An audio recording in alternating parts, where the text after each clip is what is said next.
Support for NPR comes from NPR stations. Other contributors include the William T. Grant Foundation, supporting research to improve the lives of young people. Online at wtgrantfoundation.org. And the listeners who support this NPR station.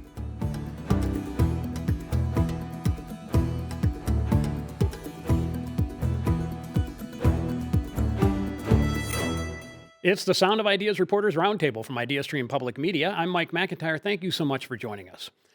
Springfield, near Dayton, is on edge, even though a D.C. federal judge this week blocked the Trump administration's attempt to end temporary protected status for 15,000 Haitian immigrants there. The ruling will be appealed. How long is the reprieve? And will a surge in federal immigration enforcement eventually be coming? Former Cuyahoga County Domestic Relations Court Judge Leslie Ann Celebrezzi pleaded guilty to a felony count of tampering with records, acknowledging that she steered a divorce case to her docket and made it appear the assignment was random. She then assigned lucrative work as a receiver to her close friend, who'd made hundreds of thousands from such assignments over the years. The bribery trial of two top First Energy executives began in Akron with opening statements in which the defendants alleged the money they paid to the state's top utilities regulator was legitimate business, and that the regulator, who later died by suicide, was a crook who stole the cash. Cleveland will have a new approach, one that doesn't involve police in responding to mental health crises after City Council passed Tanisha's Law. And the Cavs shaved 3 players in trades and grew a new beard. Joining me to discuss those stories and other news from this week from IdeaStream Public Media, reporter Abby Marshall. Hey, Abby. Hey, Mike. Good to have you as well. Yeah, happy to be here. And is there a happy Friday coming? I was going to say happy Friday. I thought I interrupted you on that, and I need my happy Friday, believe me. Thank you, and happy Friday to you, too. And supervising producer of Newscast, Josh Boos, who is my favorite person because he just laughed at that last beard joke. Thank you. Yeah, well, I didn't know what you were talking about. That's why I was laughing. I looked at Abby, beard. The guy's name is the Beard, James Harden. He's a new player. He has a big beard. Sports, Josh and I are experts. You'll learn this soon. Writing it down. In Columbus, a woman who, just like me, and unlike the Cavs' new guard, James Harden, cannot grow a beard. State House News Bureau Chief Karen Kassler. Hey, Karen. That says more about you than it does me. It does. And I actually, not only can I not grow a beard, I had one for 4 years, a couple of years ago, even though I couldn't grow one. It was terrible. Anyway, good to have you here. Good to have both of you here. Thanks, good to Mike. have you here who are listening and watching. And you can join us by emailing soi@ideastream.org to share your thoughts. Right now, let's get ready to roundtable. A federal judge on Monday blocked the Trump administration from ending temporary protected status for Haitian immigrants in the U.S., preserving legal protections for about 15,000 Haitians living in Springfield near Dayton. The ruling came just one day before TPS was set to expire on Tuesday, February 3rd. The administration will appeal the ruling. The decision comes amid continued uncertainty in Springfield, where residents have been bracing for a surge in immigration enforcement. Neighbors met this week for a prayer vigil. And Karen, Governor Mike DeWine was on CNN with Dana Bash this week. He also talked to reporters, you included. What did he say about the Haitians in Springfield and the attempt to sunset their protection? Well, first of all, I need to point out that decision that came out from the judge was really kind of it was an interesting read. It got attention. I mean, at the very end, the judge really goes after Homeland Security Secretary Kristi Noem, saying she does not have the facts on her side or she ignored them, and that she has a First Amendment right as a person to call immigrants killers, leeches, entitlement junkies, and any other inapt name she wants.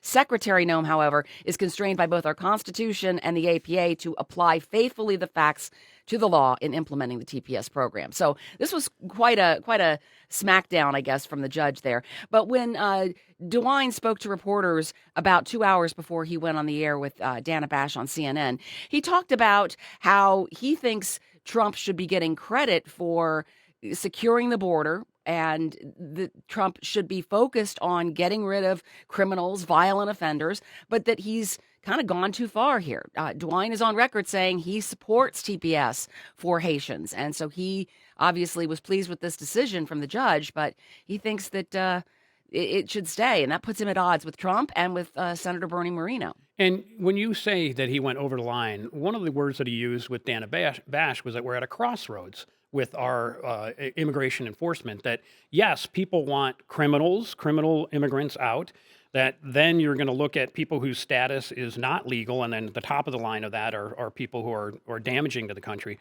But these folks are here legally, and that is where we start to have a problem, DeWine says. Yeah, and he says that, one of the problems with moving forward is that these are Haitians who are working in businesses every day. He's talked before about his concerns of the impact on the economy if indeed TPS was eliminated. And, he says everybody has their right to different opinions, explaining how he is different from Trump and Marino.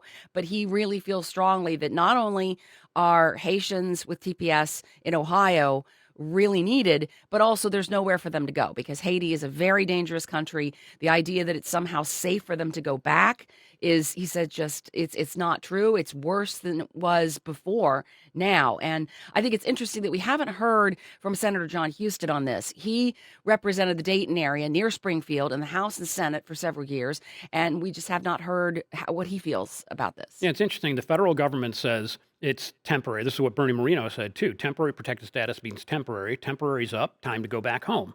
But the whole idea for having temporary protected status is the protected part, that what you're going back to is it dangerous. It was dangerous when Haitians came here originally after an earthquake in 2010. It has worsened since then. According to the U.S. Department of State, traveling to Haiti is not advised for Americans due to kidnapping, crime, terrorist activity, civil unrest, and limited health care. Yeah, DeWine's talked about how the airport has been closed down because you've got gang members shooting at airplanes. It's a dangerous place. And DeWine also talked a little bit yesterday about the kids who have been born in this country since Haitians arrived here. So he says it's at least 1,300 kids, according to the hospital in Springfield. And those kids, what's going to happen to them if indeed TPS is ended and there's an ICE surge and those children, their parents are deported. So he said the state is trying to work on, through children's services and through charitable organizations, trying to figure out how to take care of those kids who might be left behind.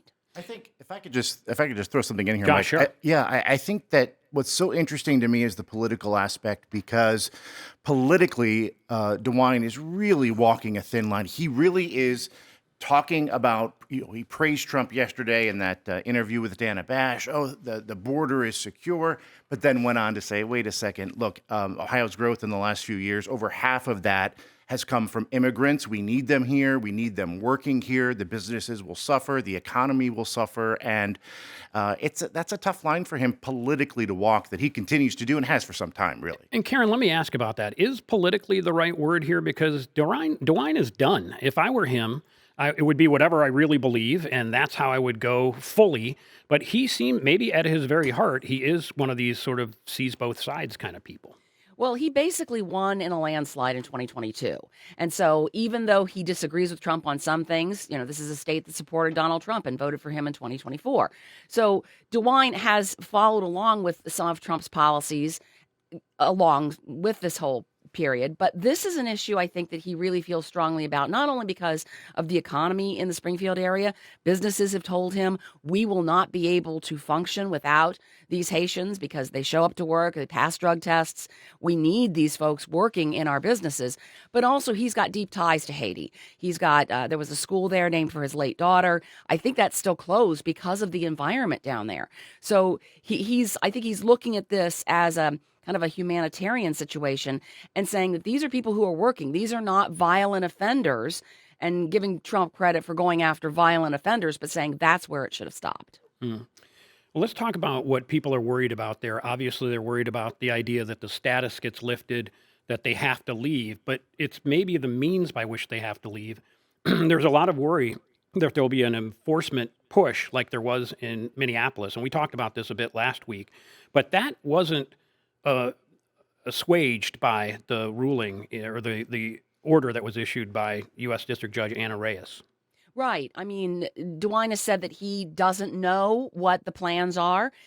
He and I actually talked on the phone a couple of days ago, and he explained that while he had gotten mixed signals from DHS, Department of Homeland Security, he explained that was what Kristi Noem's office had told him, was there were no plans to surge in Springfield. But people on the ground were saying there were plans to go in. They just didn't have a date.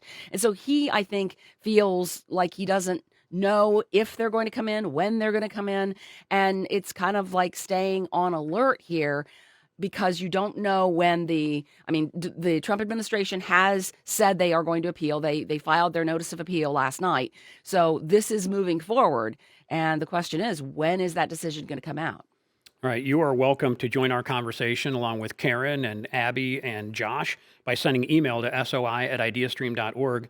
That is what David in Lyndhurst did. He said, with all the federal spending to abuse, arrest, deport many people, ruining cities and families, where is DOGE when we need it? He also said, how long do we have to suffer through a dictatorship before we call it a dictatorship? And that's David's point of view. If you've got a point of view that's similar or opposite, we'd love to hear from you. It's soi@ideastream.org. Moving on, Leslie Ann Celebrezzi, former Cuyahoga County Domestic Relations Court judge, has pleaded guilty to one felony charge of tampering with records. Celebrezzi has admitted to assigning a 2023 divorce court case to herself and claiming the assignment was made randomly, then steering business to a close friend as a court-appointed receiver controlling marital assets in the case, a regular practice of hers. So, Abby, the Marshall Project Cleveland has been following Celebrezzi since 2023.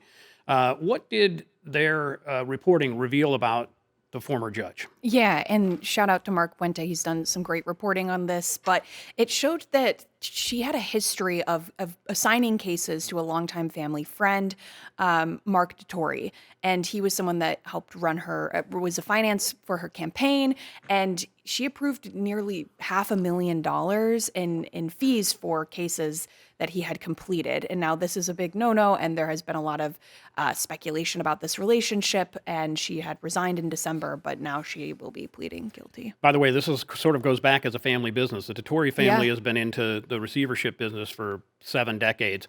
Her family, obviously, James Celebrezzi was her father. There are other Celebrezzis. We have a name on the Century federal court long building. of But apparently office. had also worked with the Dettori. So there had been a relationship there. And I think I want to note that the indictment itself doesn't say that she gave improper money to a receiver. It Right. simply said that she kind of circumnavigated the rules in order to get cases assigned to her Exactly. that she then assigned the receiver to. Correct. And, we will see what comes of this. The prosecutors said that they are not going to be seeking any jail time, but this does hold up to 3 years in jail. So that's not off the table, but we'll just have to see what they seek. And what is the timeline for that? Yeah, so There'll be a sentencing date set sometime? there will be a sentencing date, and we will see the Wayne County judge will be coming because there was a lot of obviously conflicts in judges that have recused themselves. Sure. So he said that he's ordering a pre-sentencing report, but he says that he's inclined to have probation. As I said, they are not requesting jail time, so we'll see how that shakes out. And I should note that Dettori, who was contacted by the Marshall Project, he said none of this is true. Called it a witch hunt. A witch hunt. Right. And he said he never took anything from Celebrezzi. Right. All right, let's go to another court matter. Opening statements began in the state bribery trial of 2 former First Energy executives, ex-CEO Chuck Jones and ex-senior vice president Michael Dowling. Happened this week in Summit County Common Pleas Court in Akron. They're facing state charges related to the $60 million bribery scandal tied to the passage of House Bill 6 and a $4.3 million payment to former Public Utilities Commission of Ohio Chair Sam Randazzo shortly before he became Ohio's top utility regulator. Lawyers said their payments to Randazzo were legit and accused Randazzo of being a thief by keeping the money. So, Josh, how did the defense lawyers frame the payments at the center of this case? Well, first of all, Mike, both the defendants, Jones and Dowling, have pleaded not guilty. Opening statements got underway. The prosecutors, though, say that the men wanted the legislature to pass House Bill 6. This has been a long time coming. They provided a bill that would provide $1 billion in subsidies for those 2 nuclear power plants that were owned by that subsidy of First Energy. Prosecutors say Jones and Dowling paid Randazzo $4 million, not for a purpose of a bribe, but for something else. No, that's not the prosecutors. That's the defendants. Oh, I'm sorry. Yes, the defense says that. Yes. Prosecutors are saying it was a bribe. Pardon me. Yes. Defense attorney said that Randazzo was the criminal in this case because he kept that money. And it was not a bribe. It was a settlement against a consulting matter. Yeah, Karen, you kept an eye on this case. So what did you make of that argument? Essentially, they're pinning it on the dead guy. Yeah, it's really interesting. I guess it's not a real big surprise because, yes, Sam Randazzo was charged with both Jones and Dowling, but Randazzo died by suicide in 2024. And so, yeah, I mean, he can't speak for himself at this point. But the argument is just that Jones and Dowling said this was a legitimate business payment. He was a consultant, and we were paying him for that work, that he was representing some clients, some industrial users. We were paying him to pay them for the settlement, and that he just kept the money. He stole from them, and nobody suspected that he was a thief. Nobody knew that he would do this. And so that's the argument, and they're defending him.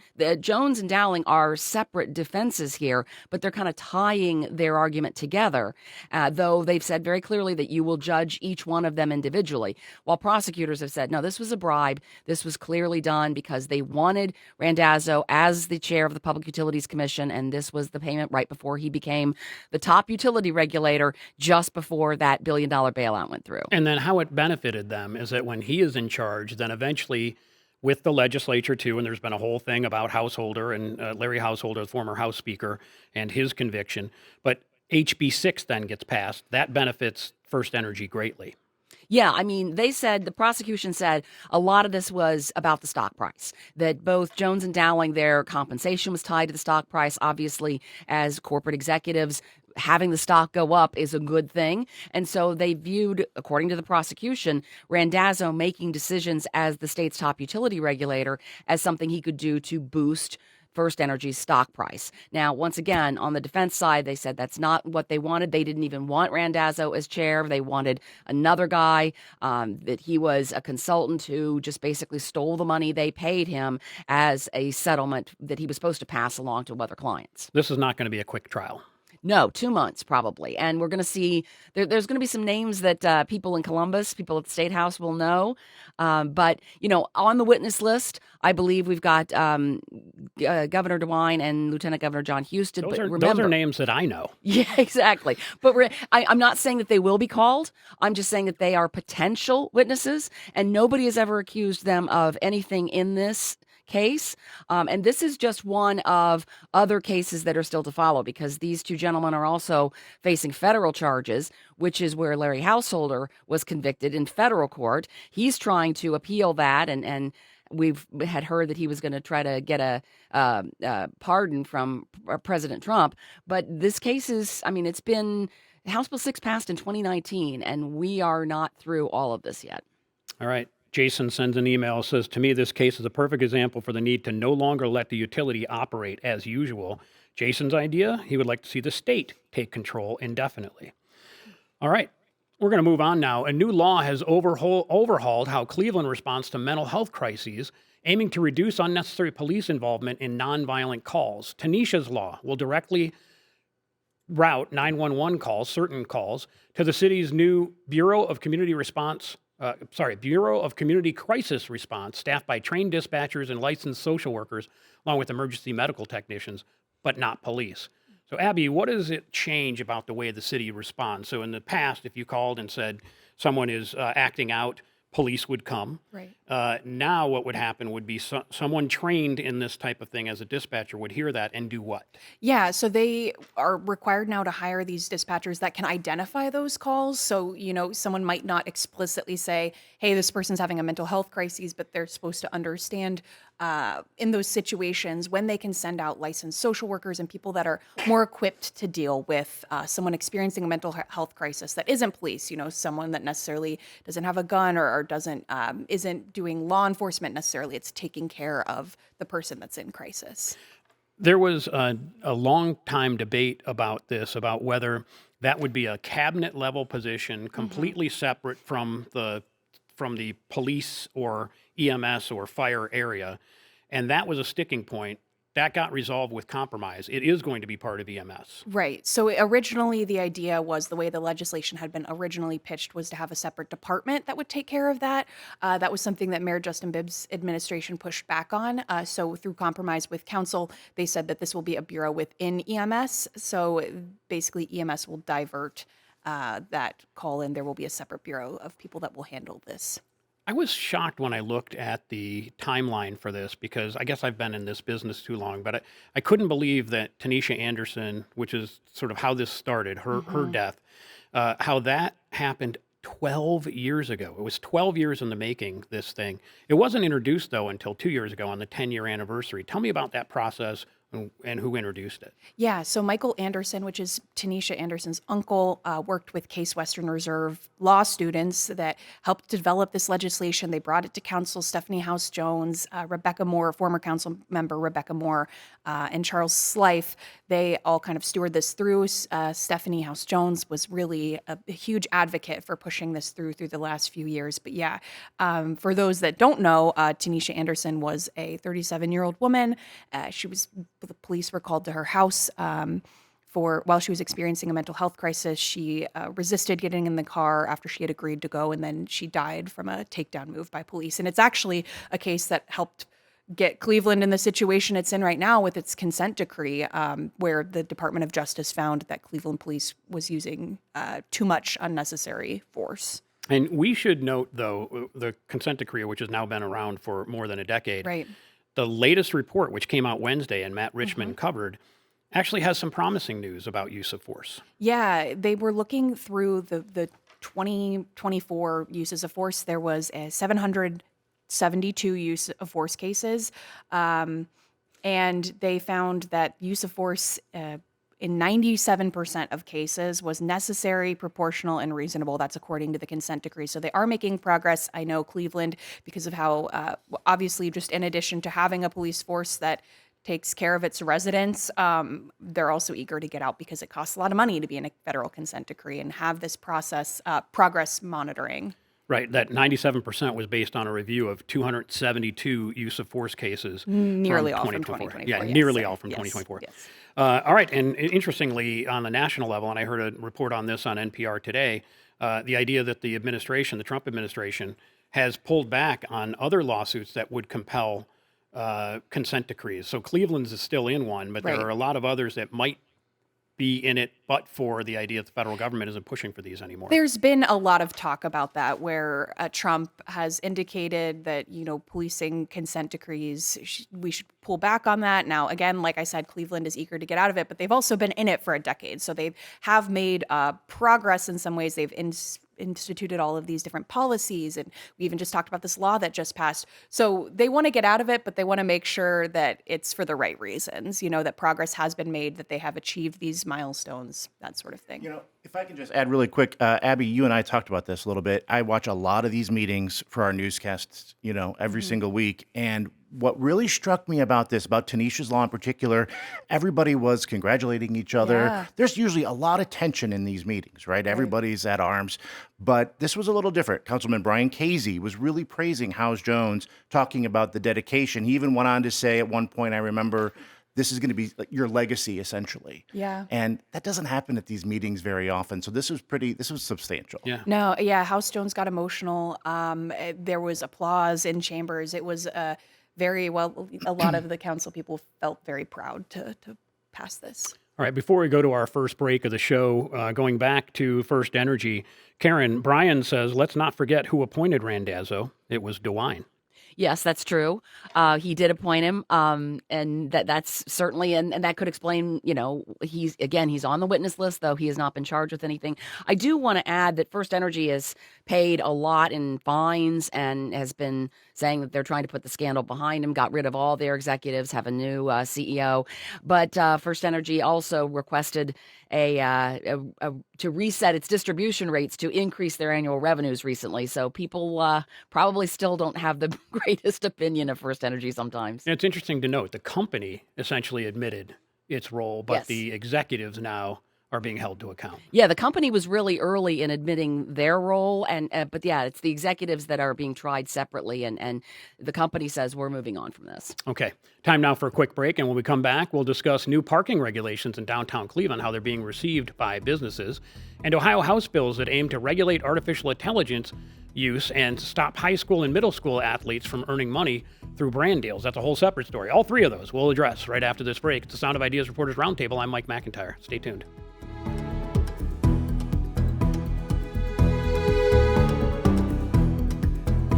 At 9:30, you're tuned to The Sound of Ideas right here on your NPR station. This is IdeaStream Public Media, streaming on the free IdeaStream Public Media app. Mike Tirico will host two of the most watched sporting events in the world this Sunday, the Super Bowl and the Olympics. Why do so many watch? You can put aside your differences for however long that game is and be on the same team. And I think deep down in our souls, we like that as humans, as Americans. NBC's Mike Tirico, Saturday on Weekend Edition from NPR News. Join us tomorrow morning at 8 for Weekend Edition, right here on IdeaStream Public Media. Roses are red, violets are blue. You are the bridge that brings our news to you. The established programs, local voices, and balanced reporting you love on WKSU are backed by generous individuals like you. As an IdeaStream member, you help build the vital bridge between curiosity and understanding, connecting everyone in Northeast Ohio to reliable journalism. Support the station you cherish. Become a member today at ideastream.org/donate.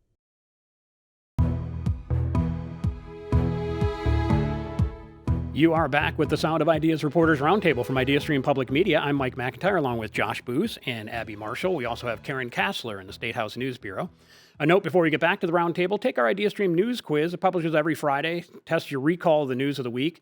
As produced by IdeaStream, the State House News Bureau, and the Ohio Newsroom. You can find it right now on our homepage or by going to ideastream.org/quiz. And we had a note from Katie who said, and I had to read this one. Oh, boy. I thought you looked nice with the beard. Oh. So thank you, Katie. Mike? But I wonder don't what remember. I think that means she Is that doesn't. your burner account? She doesn't like. Yeah, my nickname for my wife Elizabeth is Katie. But I think that means she doesn't like my real face. Oh. That's the way I'm taking that. No. No, okay, thank you. Nah, come on. All right, moving on. MetroHealth President and CEO Dr. Christine Alexander Rager said the system, despite a very troubling financial year that we've been talking about here on the air, is stabilizing financially. And after the numbers are counted, it'll finish close to budget with a much smaller deficit than previously feared. She delivered a State of the System address yesterday. MetroHealth laid off 125 non-medical employees, closed 6 offices, and a cost-cutting effort last summer as uncompensated charity care at the county's safety net hospital grows and Medicaid reimbursement is threatened. Also in that speech, she spent a major portion of it opposing the Cleveland Clinic's proposed new Level 1 trauma center, saying the region can't support another and it'll likely worsen the level of care. So, Josh, let's first talk about the financial performance. It was really dire, it seemed, and when we hear all this news about Medicaid cuts coming through and uncompensated charity care going through the roof for them, it's a win to say we only lost a little. Big win. And Taylor Wisner, my colleague here, our colleague, did a fantastic job over the last week when I think it was just yesterday, when she reported on this. Yeah, look, if these cuts had not come, if these cuts were not put in place, the cuts that we've been reporting on for some time, this would likely be a different story. And that's what Dr. Alexander Rager was saying, that they expect to finish close to budget. All the hard numbers are not in just yet, but this was a smaller shortfall. But it could have been much worse. Far different than the Cleveland Clinic's annual State of the Clinic, in which $18 billion in revenue was reported, and they were clearly in the black. Yeah. And still, the clinic is now saying we want to do even more. We want a Level 1 trauma center. Yeah. We want to build that at our downtown campus within the next 2 years. That's got Alexander Rager alarmed because MetroHealth has traditionally been the Level 1 trauma center. MetroHealth has. University Hospitals built one as well, which presented some challenge in the last decade. But it has always been known as the hospital for Level 1 trauma care. What is her argument that another trauma center would be bad? Well, spreading the cases out essentially against different hospitals, making it difficult for providers. Obviously, when you go from one system to another system, from Cleveland Clinic to Metro, so that was her main concern. She spent a lot of her speech, though, talking about that. Very frustrated. The Cleveland Clinic, though, said just a couple weeks ago when they gave their State of the Clinic speech that this is something that they need. This is something they want for the exact opposite reason. They want it to be within their system so it's easier to manipulate their patients within their system. I thought it was interesting that Alexander Rager, in addition to the idea that patients would move to different hospital systems, was saying that to have a Level 1 trauma center, you need to have regular business. The idea is you need to practice. You need to have that. And they're not appointments. These are level 1 traumas. These are massive car accidents and other types of things. And so that if you have it spread out, then perhaps you're going to get fewer of those cases. You don't have as much of that experience, which is really how this thing goes. And then moving it to your surgery center and those types of things. That having more is not necessarily good for the community. Having fewer might be better because the people doing it then are more practiced and more skilled. And it would be in a concentrated area. Interesting. Also, they talked at Metro Health. They didn't talk during this speech, but we should note they are facing 2 lawsuits from both of their previous CEOs, Erica Steed and Akram Boutros. So there are a number of headwinds that Metro Health is navigating. We aren't able to see then what will happen in the next year if these lawsuits don't go their way, if the Medicaid does get cut. There's still a lot of concern about the Safety Net Hospital. Yeah, and I think there's just a lot of concern too in the community. People looking at this saying, what exactly is going on? Because it's been a tumultuous past few years here. Erica Steed, the former president and CEO, alleges that she was the target of discrimination. She was the target of harassment since day one, really. That lawsuit that came out saying immediately upon commencing her job is the quote, that she faced discrimination and harassment. And she was also, she claims, subjected to a heightened degree of scrutiny. So not only that, but then this other with Akram Boutros, the former CEO, there's a lawsuit that's on hold right now as they go through, the lawyers go through different evidence in that case. All right. Cleveland's new parking rules, which include price hikes per hour and enforcement in some places on nights and weekends, is getting pushback from some business owners who say it's going to hurt. And Abby, you went out and talked to them. I did, yeah, and there's a lot of mixed feelings, right? So originally this was pitched as an idea to actually help small businesses by increasing parking turnover. You know, people drive to West 25th Street in Ohio City or downtown and they're looking for a parking spot, can't find one, guess we'll go somewhere else. So the idea is, you know, by increasing the parking, so it goes from $1 an hour flat to $1.50 for the first 2 hours, and then there's escalating rates up to $4.50 for the 4th hour. But what that doesn't consider is some of these repeat customers at places like fitness studios, or even staff. So I spoke to staff members that were, I talked to a Pilates teacher who said she's paying $180 a month in parking now with this because she used to, if she taught classes on weekends or after 6 p.m., it used to be free. And now you got to pay for it. So business owners say that might hurt. So some business owners, though, are happy with the turnover idea. Others are saying we're going to get crunched by this. Does the city have any intention of listening to that and maybe modifying this in any way, or is this a done deal? Right. So the idea is that when the city first rolled out Park Mobile, it's that app that you can pay for now. They've gotten rid of a lot of coin-operated meters. I couldn't believe when I first moved to Cleveland, you had to carry quarters everywhere you went. But the idea is that now that they have this Park Mobile app, which does charge 35 cents per transaction, so that's another added fee, they can start tracking data. They can see which zones people are using more, what time of day, that sort of thing. So they can make adjustments. They told me that that's something they might look into, and they want to be receptive to the business community. But they're saying right now they're very confident in this pricing structure and how it will kind of go forward. So right now, downtown has been fully implemented. All the zones have been turned over. Parts of the near west side, you look at Ohio City, will now enforce on Saturdays and into the evenings. And then they're going to start looking at other parts of the city, maybe University Circle, where Park Mobile's already active, but they're going to start downtown. Steven sends a note saying, increasing rates to discourage staying in the same space too long is trading one visitor disincentive for another. It would be just as easy to enforce time limits, and out-of-town visitors need a place to park all day. How about free parking just outside of downtown paired with improved public transit and walkability? That's Steven's point of view, and I appreciate you weighing in on that too. Elyria schools will cut $9 million in spending over the next 4 months by laying off 14% of the district's teachers and reducing administrative staff by 17% after emergency funding levies failed last year. It drew howls from residents at a public meeting this week. Josh, what's the timeline for this plan? Yeah, those howls. A lot of people at this school board meeting. This is going to happen in just a matter of weeks as far as the staff cuts are concerned. This will be done by spring break, which is hard to say, or I can't believe I'm saying in a couple of weeks. weeks. But that's going to be the staff cuts will be completed by spring break. We're talking 70 teachers, all levels, elementary to high school, not only teachers, tutors, support staff, 12 administrative professionals as well. So people not happy, but look, the school district isn't necessarily pleased about this, but they have no other choice. They're going to be out of money by, I believe it was 2028. I have to look at my notes here, but there's nothing else they can do. And they really blamed the state funding formula. They blamed state funding, lack of a loss in federal funding as well.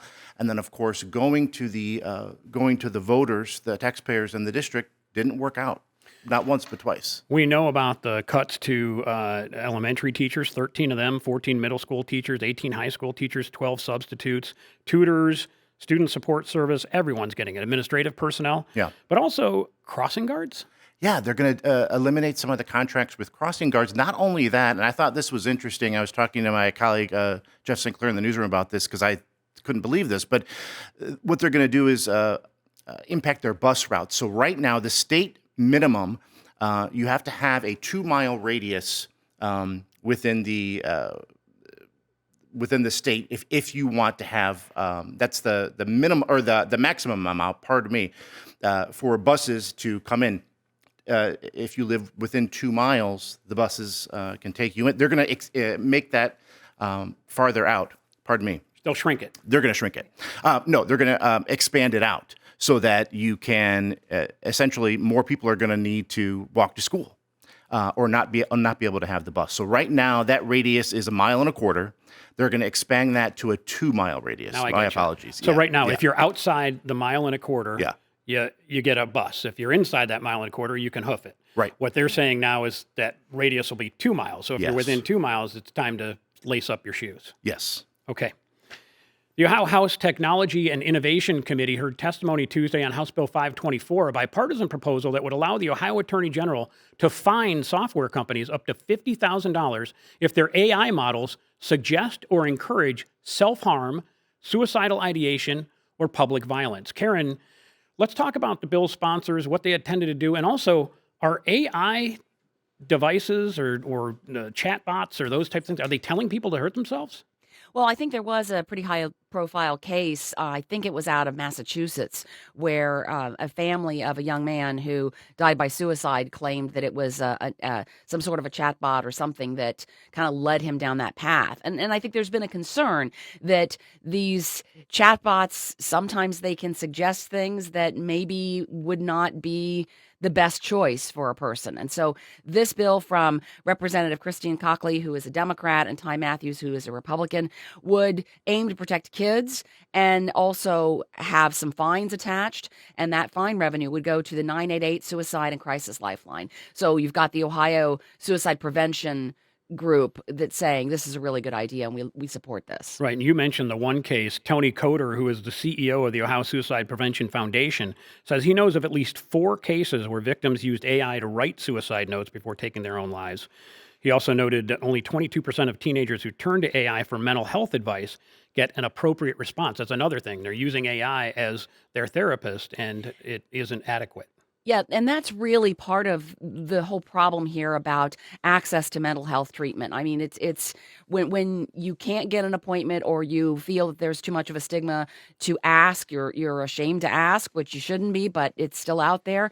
Maybe you turn to AI, and that's shown to be not the greatest idea, especially if you're a young person who could be very vulnerable to some of these suggestions. So this is the kind of bill that I think having a Republican and a Democrat on it means that it might move, because quite often if there are only Democrats on bills, they don't move. But this is one I think that's going to get some support, though there are some advocates who want to see fewer regulations on things that might have some concerns. And of course, advocates for free speech might have some concerns. Okay, stick with me. We got 2 more State House things.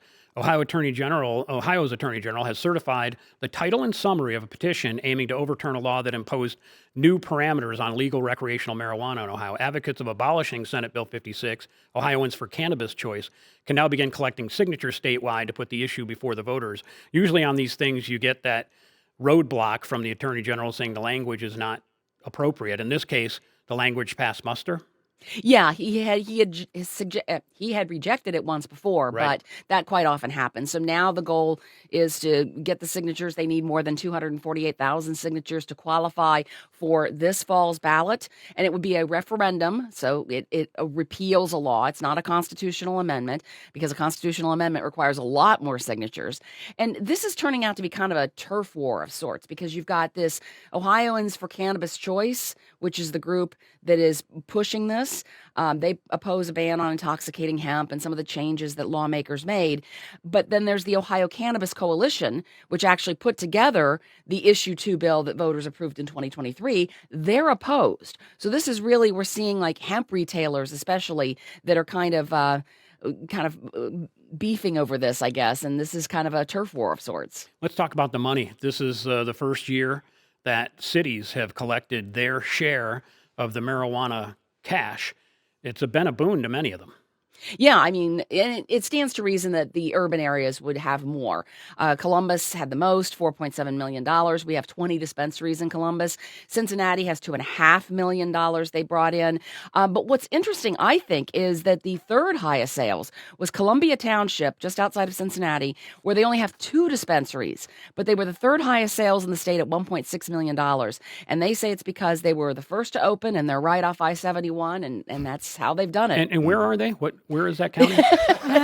Columbia Township, just outside of Cincinnati. No, I don't mean it for that reason. But one of the things I heard was that those who are on borders with Michigan are having more trouble. Those who are over by West Virginia are doing better because there's less competition. And Abby, I was surprised. We're a big city here in Cleveland, and I saw $700,000. In fact, Akron outpaced Cleveland in its Akron money. did outpace Cleveland. The city said it's not apples to apples. Right now, Cleveland has they have 5 licensed recreational marijuana sales dispensaries. So they said, as demand goes up, supply goes up, and perhaps competition drives prices down and you have more dispensaries, maybe the city will get more. But also the idea is, hey, that's $740,000 that we did not have before, so we'll take it. While I have you, let's talk about Cleveland's 2026 budget. It's looking healthy. Yeah. Last year, the city did pretty well. A big part of that is that they contracted out to collect on some EMS contracts, and that had an increased revenue in $21 million. There's also been a slightly higher tax revenue base than what they had expected as the population has stabilized. But really, the city said that we are going to keep this pretty plain vanilla. It's going to be more or less the same because they want to make sure they're switching up the way that they do contracts. So a lot of that overage is going to be used to actually finance projects up front, and then at the end of the year, put money towards projects up front that they usually finance. Then at the end of the year, they'll finance it, so it'll save money on some interest. And when you say the overage, they're saying they're carrying over $91 More than million. $91 million, yes. So that's a pretty decent chunk of change, especially when we heard all year about the troubles that were coming from the federal government, the threats of funding being reduced, in the same way that Metro Health was worried about stuff that was coming. Does this mean that the storm passed, or does it mean that efforts that they're taking need to continue? Yeah, I think those fears still carry. There's still a lot of questions about HUD funding. Department of Housing and Urban Development funding and how that will impact local programs. I think as long as the Trump administration is in office, that's something that Mayor Justin Bibb is worried about. But it seems like they're weathering the storm pretty well now. And how they spend that money, how that budget is actually enacted, isn't up to the mayor. That's now up to council. They're going to have hearings on this. Yes, they will begin hearings February 17th, right after President's Day, and the budget has to be finalized by April 1st. All right, we've got to take a quick break right now. When we come back, we're going to continue our conversation. We'll talk a little bit about the Super Bowl, which I'm sure we're all excited for here on this panel, right, you guys? The what? Yeah, the Super Bowl. That's a football game. Football game. All right, we'll be back right after this. It's the Sound of Ideas. Stay tuned.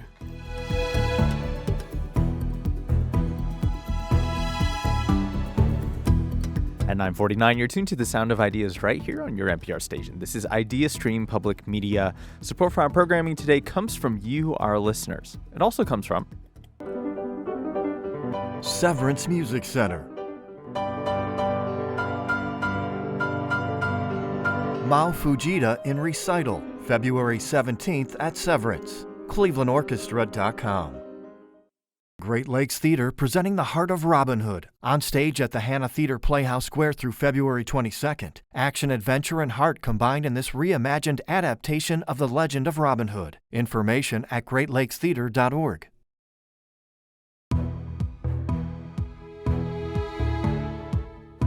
Welcome back to the Sound of Ideas Reporters Roundtable. I'm Mike McIntyre along with Abby Marshall and Josh Boos. We also have Karen Kassler with us, and I'm glad you're with us as well. Canton and Perry Township are locked in a dispute over a 2023 economic development agreement that prevents the city from annexing township land for the next 100 years. Well, Canton Mayor Bill Shearer is playing hardball with water access, saying he plans to send letters to roughly 4,000 Perry residents who currently receive city water, notifying them that new water connections may no longer be guaranteed, a move intended to pressure the township into renegotiating the contract.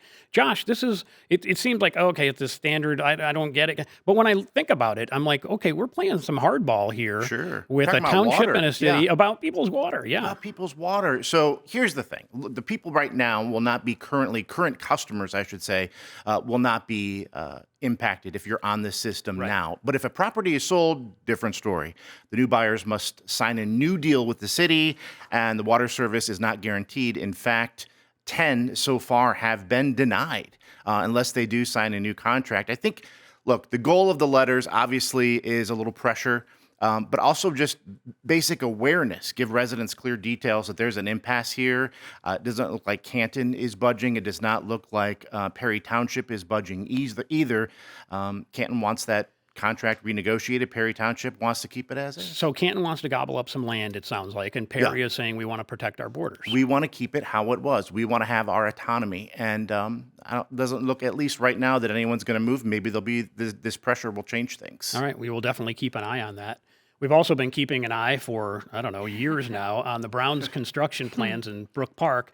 They're now expected to begin in early March. Team owner Jimmy Haslam made the announcement this Tuesday, shortly after new head coach Todd Monken's introductory press conference. The $2.4 billion project, scheduled to open in the 29 NFL season, aligning with the expiration of the team's downtown Cleveland lease after the 2028 season. It may end up being a little bit beyond that. There are contingencies for that. But Abby, what we heard is a date.